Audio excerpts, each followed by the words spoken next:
Madam Clerk, would you take the roll, please? City Attorney Doctor. Here. City Manager Burton. Here. Commissioner Dean. Here. Commissioner Logan. Here. Commissioner Reed. Here. Commissioner Shirtliff. Here. Mayor Collins. Here.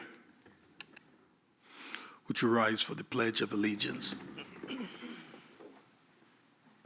Pledge allegiance to the flag of the United States of America and to the republic for which it stands, one nation, under God, indivisible, with liberty and justice for all.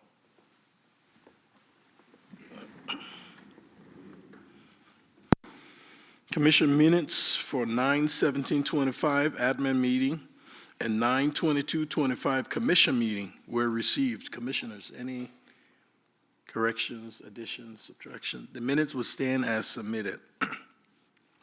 Commission proposals?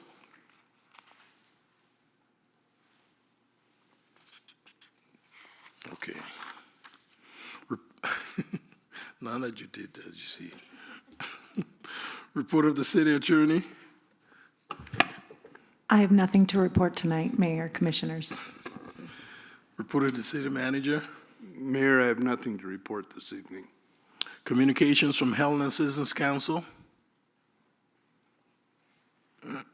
Madam Clerk, do we have anybody online?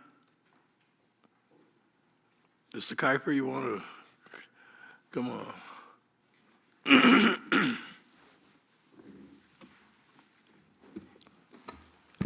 Good evening, Mayor and Commissioners. Sorry about that. Good evening. For the record, my name is Ben Kuiper. I'm the chair of the HCC. We don't have anything to report tonight, but I did want to offer if you need any assistance with the city manager recruitment process, we'd be happy to oblige. So just let me know. Thank you. Thank you, sir. Regular items. Consider Helena Area Community Foundation Community Aid Grant. Is that it? Okay. Oh, you Mr. have Mayor. the floor. Thank you, Mr. Mayor, Commissioners. Before you this evening is a grant agreement with the Helena Area Community Foundation in the amount of $100,000.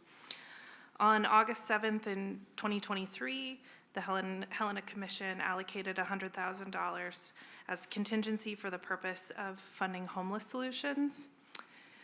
At the August 13th, 2025 City Commission Administrative Meeting, the Helena Area Community Foundation presented a proposal to use these funds to support a phased cohort-based program to strengthen the effectiveness, collaboration, and sustainability of housing nonprofits in our community. Notably, this proposal has as one of the deliverables shared vision and proposal that will address emergency shelter needs in our community. Additionally, $50,000 of that proposal will be reserved in order to bring that vision into action. And the Helena Area Community Foundation has also committed to raising $25,000 to also support that effort. I have with me in the audience tonight Executive Director Emily Frazier, and she's available for any questions. But otherwise, staff does recommend that you approve the grant agreement with the Helena Area Community Foundation. Thank you. Commissioners? Mr. Mayor, thank you. I wonder if I could ask Ms. Frazier a question. Really excited about this proposal, and I think kind of gets at the heart of some of the issues as to why we haven't been able to effectively spend this money. Sometimes the term capacity building can feel very vague. Sure. Can you maybe talk about how Helena Area Community Foundation will engage in this work? And then we have the deliverables kind of outlined here under the outcomes, but what that actually means for the community. Certainly. When we are discussing what capacity building means in this context, we're really looking at, when this funding was set aside to, and the organizations that are actively doing work in this area said, ooh, there's reasons we can't step up and do this. So we're really going to try to dive down into what those reasons are and address them. So we have suspicions, we have probably a general understanding of what some of those needs will be. Some of the things we intend to consider training on would be things like building a case for support and working on finding support from major donors and community members, which is one of the largest pools of nonprofit fundraising resources. Also, work on things like, do you have a grant application basics? Do you have the basics of that? If somebody gives you an opportunity and you need to write for it, can you get that information together? Do you have clean financials? Do you have the ability to plan how you would scale up? Some of these things aren't just about funding. Some of them are just about how do we manage the people, the time, the effort. And many nonprofits are used to running on very, very tight budgets without a lot of extra room for that work. And so we believe that by providing some skill sets, it won't just be that we say, hey, having a case for support is important. We'll help them build one. We'll help them train on how to use that. And we intend to request that all participants in the cohort are represented both by staff members and by board members, so we can really ensure that this information is being absorbed at a deep level per organization.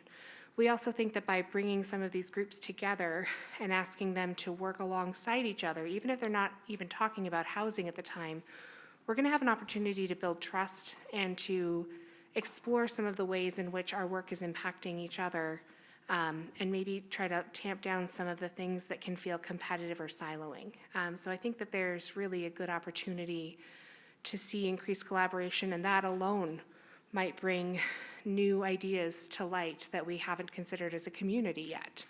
And if not, again, we're hoping that by these organizations taking the steps to start increasing their capacity, increasing their infrastructure ability to grow, would make new things possible as well. So we're very excited about that. I would say we are holding off on committing to exactly what our curriculum is going to be.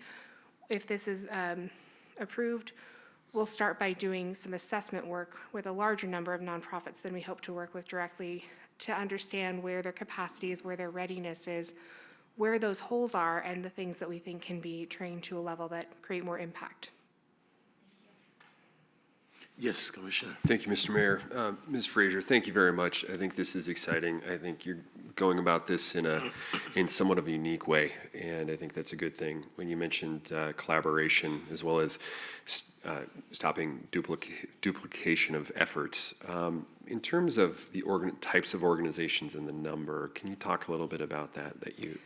What you expect? Sure. We have a short list that we've generated, and we is basically me and a couple of other people who are just interested in the topic. We think there's probably about 12 identified nonprofits that work very actively with the unhoused population in our community. And of those, we would expect to bring the cohort together of about 5 organizations. Again, the hope would be it's a deeper dive than just some general work. And one of the things we're very hopeful about this idea is that should it be a successful and useful way of approaching education in our community, it could be very replicable. So, this year we're looking at 5, but it's possible that the next year we could also be looking at 5 or things like that. It could be the kind of thing that becomes scalable in its own right. But we think that starting narrowly and very focused is probably the best way to ensure that it's successful. So if we started too broad or too wide or tried to look at solving housing in general, that would be too much to take on for any one group at a time. But if we focus just on what does it mean for the person who, for example, in February when it's 20 below and they don't know where they're going to sleep, coming up with better systems for that person and then growing out from there feels like again, a targeted way to look at this, because housing in general is just a very broad topic with a lot of players. So we're trying to focus on those most emergency type of situations and then moving outward. Please. Thank you, Mr. Mayor. Ms. Frazier, thank you. I appreciate the work you're doing trying to get us closer to, identifying solutions. And in the draft contract, I see that we have a completion report and a progress report, and not adding anything to the contract. I would love if we could get an update. I note that one of the things that's going to happen is identifying gaps and strengths. And if we could possibly get an informal update about what you're learning from the cohort once it's selected about what are the biggest barriers and obstacles and opportunities, I would love to hear that as we move forward. Thank you. I think that would be easy for us to commit to and possibly very helpful for the community to know as well. Okay, thank you, Thank you ma'am. very much. Are you, okay, Ms. Opitz, okay. At this time, I'll entertain a motion. Public comment. Oh, yeah, thank you. Do we have any public comments on this topic? Madam Clerk, do we have any online? Mr. Mayor, I have no public comment online. Is it working now? Do you know? Mr. Mayor, and for those individuals that are participating, if you'll indulge me for just a moment, Mr. Mayor, I'd like to do a mic check with one of our Please. staff folks. Ms. Reinhardt, if you would attempt to use your mic. Hello, Commissioner, Mayor. This is Stephanie Reinhardt. Do you hear me? Yeah, loud and clear. Thank you very Perfect. much, Ms. Okay. Reinhardt. Mr. Mayor, I have no public comment online. Okay, Mr. Mayor, go ahead. I would move to approve a grant agreement with the Helena Area Community Foundation. Second. It's been moved and seconded. Any final discussion? Madam Clerk? Commissioner Shertliff, Aye. Commissioner Dean, Aye. Commissioner Reed, Aye. Commissioner Logan, Aye. Mayor Collins. Aye. The motion carries 5-0. Consider right-of-way dedication of Myrna Loy Avenue and Helena P. Clark Street, or Helen P. Clark Street. Director Knopke, you have the floor. Good evening, Mayor and Commissioners. This is a proposed amended plat that would dedicate new rights-of-way to facilitate the next phase's development at Mountain View Meadows. This Block 15 Commercial 5 was subdivided last year. This would dedicate a 60-foot right-of-way for Myrna Loy and a 62-foot right-of-way for Helen P. Clark in the Peaks Phase 1 of Crossroads Mountain View Meadows subdivision.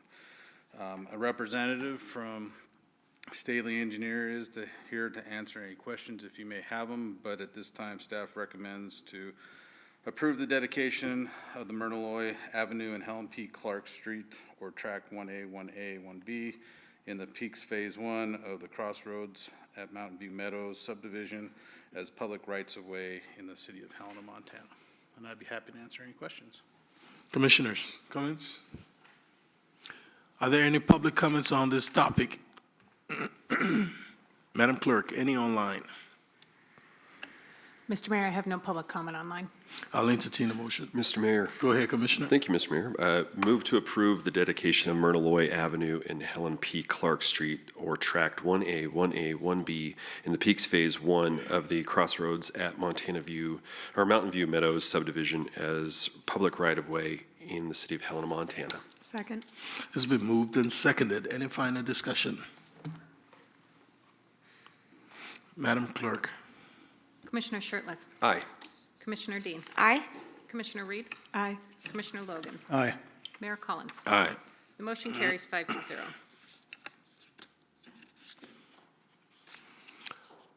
Is there anyone from the public wishes to address the commission?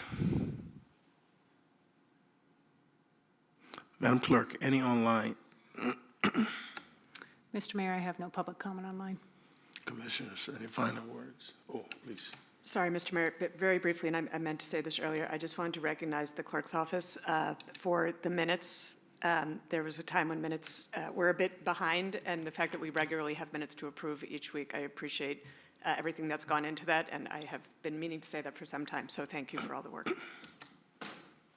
Mr. Mayor, Commissioner Reed, I really appreciate that. I in no way can take credit. That is the deputy clerk that's been diligently working on all of that, so thank you very much. I will pass that on. Okay, I'll say that again. Commissioners, any final words? Okay, this meeting is adjourned.